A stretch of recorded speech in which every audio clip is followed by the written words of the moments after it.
ठेकेदार म्हणून ही तुमची जिम्मेदारी आहे. हे तुम्हाला कसं माहिती असणं आवश्यक आहे. उद्या एखादी केस झाली आणि तुम्हाला काहीच माहीत नसतंय. आम्ही बघू त्याच्या ठेकेदाराला काही माहीत नसतं. कायदा म्हणजे काय ते माहीत नसतं.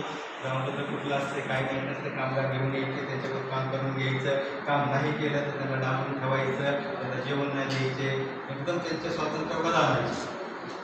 म्हणजे अशा अक्षरशः आम्ही बघितलेली मॅटर. त्यांना जाऊन देत नाही की शेतकरी जाऊन देत नाही. ते मुकादम म्हणतो की मी हे तुम्हाला काम करायला मी देतो, तुम्ही कसे त्यांच्याकडून ऊस तोडून घ्यायचं ते घ्या असं तो म्हणतो. ते आता शेतकऱ्याला काय माहीत नसतं ह्याच्यामुळे नाही तो त्याला सगळं बांधून ठेवतो. अक्षरशः ठेवलेले अक्षरशः आणि वास्तव परिस्थिती आहे. अशा बघितल्यानंतर आपण त्याचे कोणी नाटक झाले तरी कायदेशीर कारवाई झाल्या त्याच्यामुळे. पण हे अशा गोष्टी करू नये. थोडक्यात म्हणजे त्याचे स्वातंत्र्य बदल आणायचीच नाही. आणि जरा वाटलं गावाकडे जायचं त्याला गावाकडे जायचं, म्हणजे बाकीच्या गोष्टी कुठल्या करायच्या नाही. तुम्ही जर म्हणतात तुम्ही माझ्याकडून उचल घेतलेली आहे, तुला काम करावंच लागेल, ह्या गोष्टी एका कायद्यामध्ये बसत नाही असं. ह्या गोष्टी चर्चा करू. आता कायदेशीर गोष्टी मी तुम्हाला सांगतो, या तुम्ही पाहणं आवश्यक आहे. त्याच्यामध्ये काही माहिती ठेवणे आवश्यक आहे की बाबा त्याचे तुम्ही पगारपत्र त्यांचं ठेवायचं आवश्यक आहे. तर तुम्ही काय उचल दिली तर पगारपत्रामध्ये अटेंडन्स आहे, त्याला सुट्टी दिली आहे, या सगळ्या गोष्टी तुम्ही रेकॉर्डली घेणं आवश्यक आहे.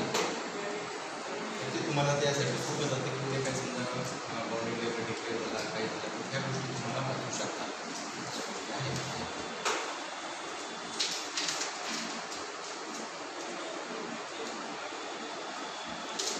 त्याच्यामध्ये दुसरा जो ॲक्ट जो आहे बाउंड्री लेवल तो त्याच्या रिलेटेडच आहे.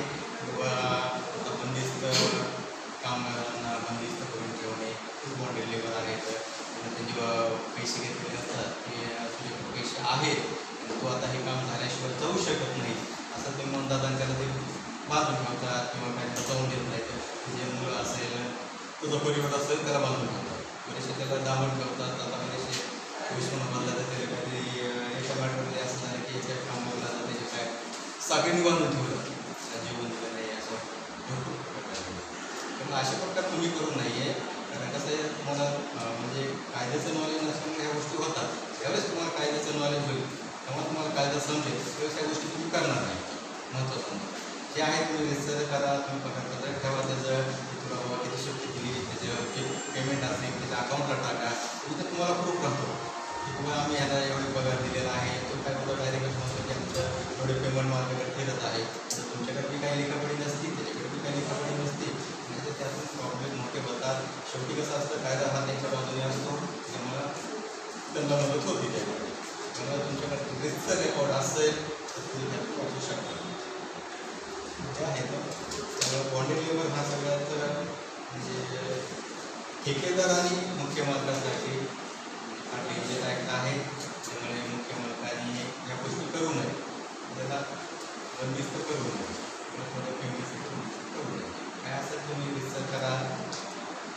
आहे त्यानंतर आता बऱ्याचशा ठिकाणी जे तुम्ही कुटुंब घेऊन जातात ऊसतोड कामगारांचे त्यांची मुलं असतात, त्यांची मुलंसुद्धा त्या ठिकाणी कामं करतात.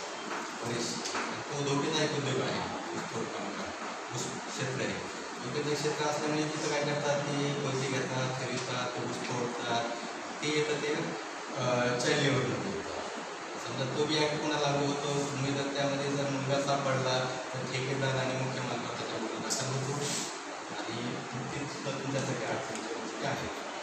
या सगळ्यात महत्त्वाच्या दोन ॲक्ट आहेत ते बॉन्डेड लेबर आणि चाइल्ड लेबर. त्याच्यामध्ये तुम्ही जर चुकला तर त्याच्या दोन्ही निराकरण असू शकतात किंवा निराकरण होते. त्याच्यामध्ये ग्रामीणसुद्धा होऊ शकत नाही.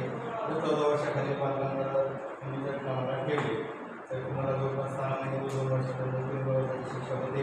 20,000 प्रत्येक कामगार म्हणजे जे चाइल्ड लेबर आहे ते तुमच्याकडून वसूल केले. त्याच्यामुळे तुम्ही शक्यतो चाइल्ड लेबर ठेवूच नका. समजा तुम्ही त्यांच्या पाल्यामध्ये आमचं काम करू द्या, तुम्हाला तुमच्या पाल्या तुमच्या शाळेत जाऊ द्या किंवा तुमच्या घरी राहू सुद्धा तुमच्या कामाच्या ठिकाणी म्हणून नाही आहे. नकळत तशा कशा गोष्टी होतात त्यातूनच मग असे प्रकार उद्भवतात आणि तुमच्यासाठी अडचणीचं होऊन जातात. ते आहे का त्यामुळं हे दोन कायदे महत्त्वाचे आहेत आणि म्हणजे स्टेट मायग्रेट जो आहे हा तुमच्यासाठी आहे, पण त्याच्यातून जिल्ह्यावर तुम्ही आणतात ते शक्यतो आणताना ह्या प्रोसिजर फॉलो करा. योग्य मला प्रमाणपत्र घ्या, तुमचं हे घ्या, परवाना घ्या तुमचा, तुम्ही डिस्कस त्याची जे संपूर्ण मुदत संपल्यानंतर त्या कामाला त्याच्या राज्यामध्ये करू शकतो या.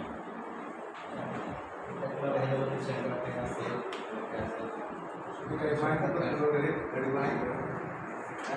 आणि दुसरा एक मुद्दा आहे त्याच्यामध्ये की श्रमिक आहे. तर ऊसतोड कामगारांनी आतापर्यंत तुमचे जे कामगार असतात त्यांनी श्रममध्ये पण नोंदणी केलेली नसेल, तर शक्यतो श्रममध्ये नोंदणी करून घ्या. हे केंद्र सरकारचं पोर्टल आहे, जे भविष्यामध्ये याच्यामध्ये त्यांच्यासाठी भरपूर योजना